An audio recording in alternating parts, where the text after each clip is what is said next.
Election committee కూడా ఉంటుంది దానిలో, ఎందుకంటే అది మా కేంద్ర మంత్రి ఒక పార్లమెంట్ దీనిలో వస్తుంది కాబట్టి వారు కూర్చున్న తర్వాత మా పార్టీ ఎలక్షన్స్ కమిటీ అది క్యాండిడేట్ డిసైడ్ చేస్తుంది. చాలామంది ఆశావారు ఉన్నారు, అప్పుడు డిసైడ్ చేస్తారు వాళ్ళు.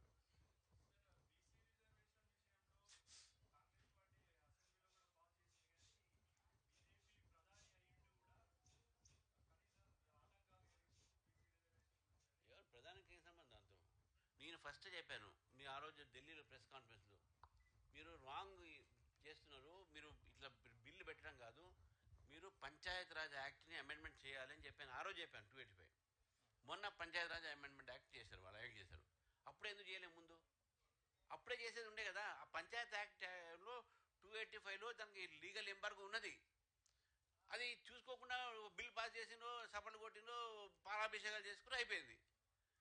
ఇప్పుడు ప్రజలు మీకు ఉల్టా తిరిగే వరకు మళ్ళీ దాన్ని మళ్ళీ వచ్చి పంచాయతీరాజ్ యాక్ట్ ఇప్పుడు అమెండ్ చేశారు. ఇవన్నీ కాకుండా మీరు డైరెక్ట్గా నోటిఫికేషన్ ఇవ్వండి. ఇప్పుడు అమెండ్మెంట్ అయిపోయింది కదా, ఒకసారి అమెండ్మెంట్ అయిపోయింది కదా, ఓ జియో చేసి నోటిఫికేషన్ చేయండి. మీకు చిత్తశుద్ధి నోటిఫై చేయండి. ఎవరు వద్దన్నారు? మీరు చేసే పని మీరు చేయరు and you blame shift the responsibility others. ఇది ఏం లేదు, వాళ్ళ బాధ్యత స్వీకరించకుండా వేరే వాళ్ళ మీద తోసే ప్రయత్నం చేస్తున్నారు. వాళ్ళ తప్పులు వాళ్ళు ఒప్పుకోకుండా వేరే వాళ్ళ తప్పులు చేస్తూ ఉన్నారు, డైవర్షనల్ పాలిటిక్స్ చేస్తూ ఉన్నారు. దయచేసి ప్రభుత్వాన్ని కూడా నేను కోరుతా ఉన్నాను, లోకల్ బాడీ ఎలక్షన్స్ తొందరగా నడపండి. మనకు కేంద్రం నుంచి నిధులు చాలా రావాల్సి ఉన్నాయి.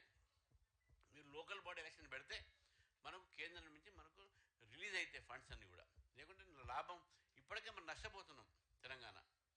దయచేసి ఆ నోటిఫికేషన్ తొందరగా ఇవ్వండి అని చెప్పేసి కూడా నేను ప్రభుత్వాన్ని కోరుతా ఉన్నాను. కోర్టు కూడా 3 నెలల గడువు ఇచ్చింది, ఆ 3 నెలల గడువు కూడా దాటిపోయింది.